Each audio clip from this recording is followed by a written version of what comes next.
Assalamualaikum warahmatullahi wabarakatuh. Jumpa lagi di channel Bimbingan Belajar Cerdas, solusi cerdas meraih prestasi. Mari kita awali dengan membaca basmalah. Bismillahirrahmanirrahim. Pembahasan latihan soal subtema 1 Bupena jilid 6A halaman 25.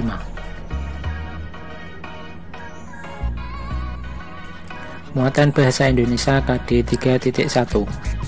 Nomor 1. Ciri teks laporan hasil pengamatan adalah: A. Disusun setiap saat, B. Disusun sebelum melakukan pengamatan, C. Disusun setelah melakukan pengamatan, D. Disusun sebelum dan setelah melakukan pengamatan.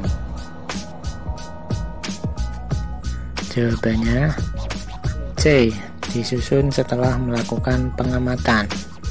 Teks laporan hasil pengamatan adalah teks yang berisi informasi berdasarkan pengamatan yang sudah dilakukan. Nomor 2. Struktur isi teks laporan hasil pengamatan adalah: A. Informasi umum, fakta, simpulan, B. Gagasan pokok, fakta, pernyataan, C. Informasi umum, informasi khusus, simpulan, D. Langkah pengamatan, isi pengamatan, simpulan. Jawabannya A. Informasi umum, fakta, simpulan. Teks laporan hasil pengamatan berisi 3 komponen, yaitu informasi umum, kumpulan fakta, dan simpulan. Nomor 3. Bacalah paragraf berikut untuk menjawab soal nomor 3-5. Nasi merupakan makanan pokok masyarakat Indonesia. Hampir setiap hari orang Indonesia mengkonsumsi nasi. Bahkan beberapa orang menganggap kalau tidak mengkonsumsi nasi berarti belum makan. Makanan selain nasi dianggap sebagai sampingan atau camilan. Nomor 3. Ide pokok paragraf tersebut adalah ...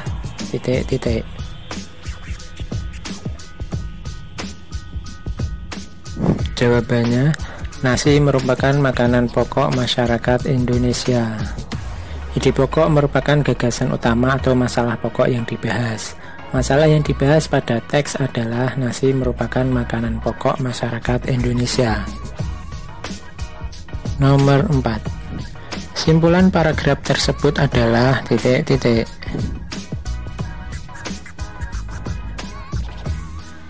Jawabannya, nasi merupakan makanan pokok masyarakat Indonesia. Nomor 5. Tuliskan informasi penting berdasarkan paragraf tersebut. Jawabannya, hampir setiap hari orang Indonesia mengkonsumsi nasi.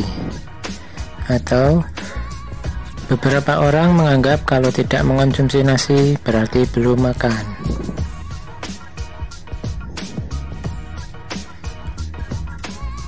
Muatan IPA KD 3.1. Nomor 1. Tumbuhan yang berkembang biak secara generatif menggunakan: A. Daun, B. Buah, C. Biji, D. Batang.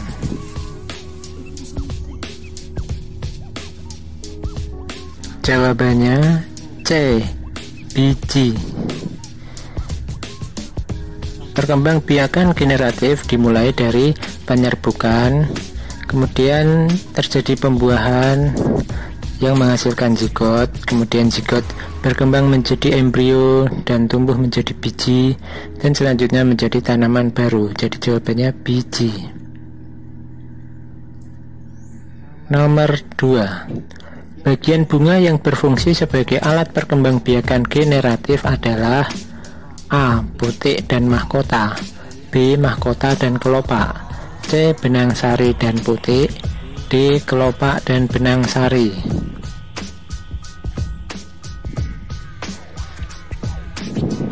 Jawabannya C. Benang sari dan putik. Alat perkembangbiakan generatif pada tumbuhan yaitu benang sari untuk jantan dan putik untuk betina. Nomor 3. Dari tumbuhan lengkuas, pisang, stroberi, dan cocor bebek yang berkembang biak menggunakan tunas adalah titik-titik. Jawabannya pisang. Lengkuas menggunakan akar tinggal atau rizom, pisang menggunakan tunas, stroberi menggunakan geragih, dan cocor bebek menggunakan stek daun. Jadi jawabannya pisang ya. Nomor 4. Jelaskan jenis-jenis penyerbukan berikut menggunakan gambar. A. Penyerbukan sendiri, B. Penyerbukan silang.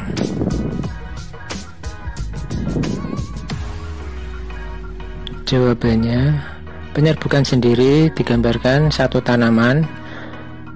Serbuk sari jatuh di kepala putik pada bunga yang sama ya. Jadi pada bunga itu sendiri ya. Kemudian yang B, penyerbukan silang. Ada dua tanaman ya. Ada dua bunga yang sama jenisnya. Serbuk sari jatuh di kepala putik pada bunga yang lain yang sejenis tetapi berbeda tumbuhan. Jadi bunganya sama jenisnya, tanamannya ada dua.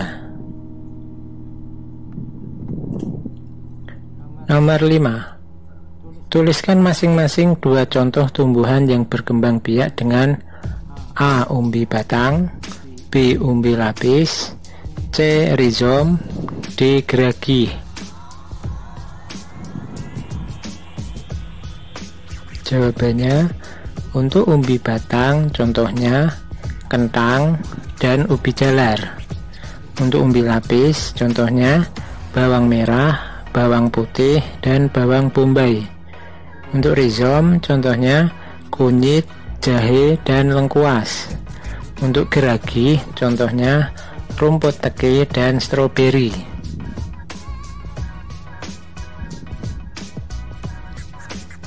Muatan IPS KD 3.1. Nomor 1. Negara kepulauan terbesar di Asia Tenggara adalah negara titik-titik. Jawabannya Indonesia. Nomor 2. Negara-negara di Asia Tenggara yang terletak di Pulau Kalimantan yaitu titik-titik.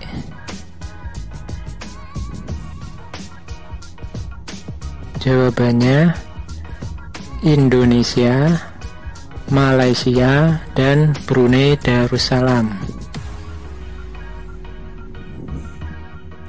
Nomor 3. Thailand sering dijuluki sebagai lumbung padi di Asia Tenggara. Apakah alasannya?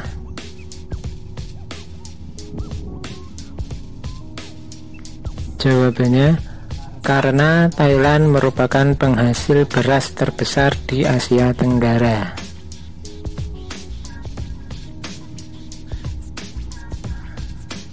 Nomor 4. Kondisi geografis apakah yang menjadi penyumbang pendapatan negara terbesar di Brunei Darussalam?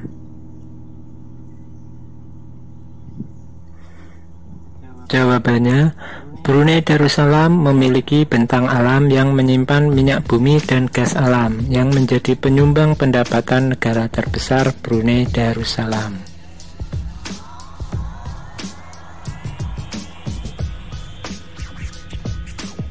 Nomor 5. Apakah kondisi geografis Indonesia mempengaruhi kehidupan sosial budaya masyarakat sekitar?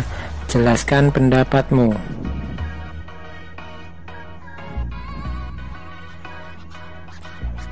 Jawabannya, ya, kondisi geografis Indonesia mempengaruhi kehidupan sosial budaya masyarakat sekitar. Letak geografis Indonesia yang strategis membuat budaya yang ada di Indonesia tidak murni dari negara Indonesia itu sendiri, melainkan ada pengaruh dari negara-negara lain.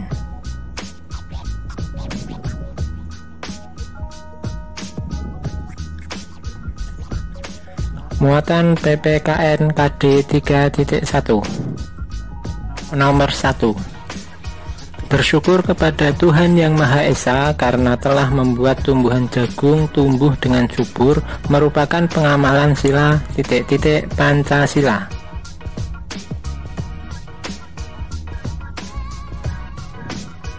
Jawabannya pertama, sila pertama. Nomor 2. Merawat tanaman jagung dengan menyiramnya secara teratur merupakan pengamalan sila Pancasila.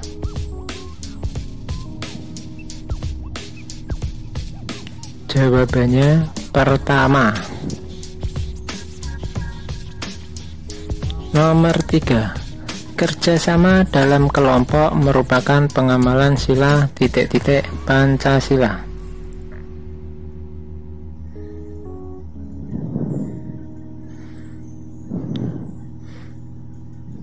Jawabannya ketiga.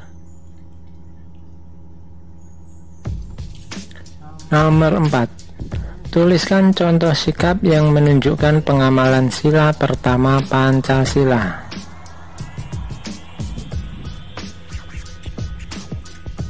Jawabannya menghormati dan saling menjaga kerukunan antar pemeluk agama, bertakwa kepada Tuhan Yang Maha Esa, mensyukuri segala yang ada di alam semesta yang merupakan anugerah Tuhan, mengakui kebebasan memeluk agama dan menjalankan ibadah masing-masing, berdoa sebelum melakukan kegiatan.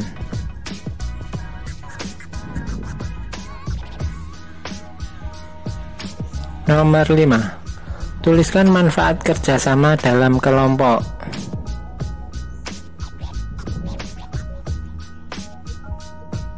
Jawabannya, pekerjaan terasa lebih ringan, pekerjaan akan lebih cepat selesai, memupuk rasa persatuan dan kesatuan, memperkuat semangat kebersamaan, menumbuhkan rasa peduli terhadap sesama.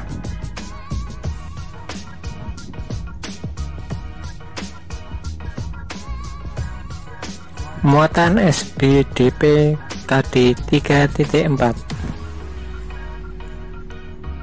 Nomor 1. Fungsi patung yang digunakan untuk mengenang jasa pahlawan adalah fungsi A. Religi, B. Monumen, C. Dekorasi, D. Hias.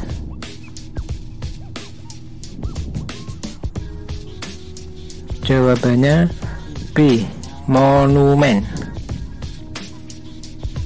Fungsi patung religi sebagai sarana ibadah, monumen mengenang jasa pahlawan, dekorasi penghias bangunan atau taman, hias dinikmati keindahannya. Jadi jawabannya monumen.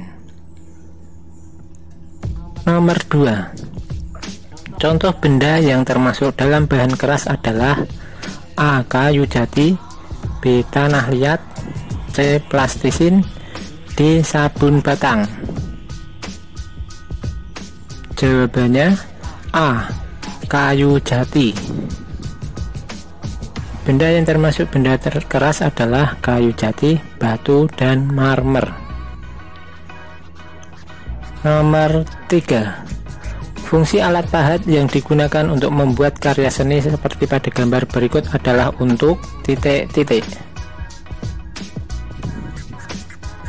Jawabannya membuat patung dari bahan keras, kayu, batu, atau marmer. Nomor 4. Tuliskan alat dan bahan yang digunakan membuat karya seni seperti pada gambar berikut.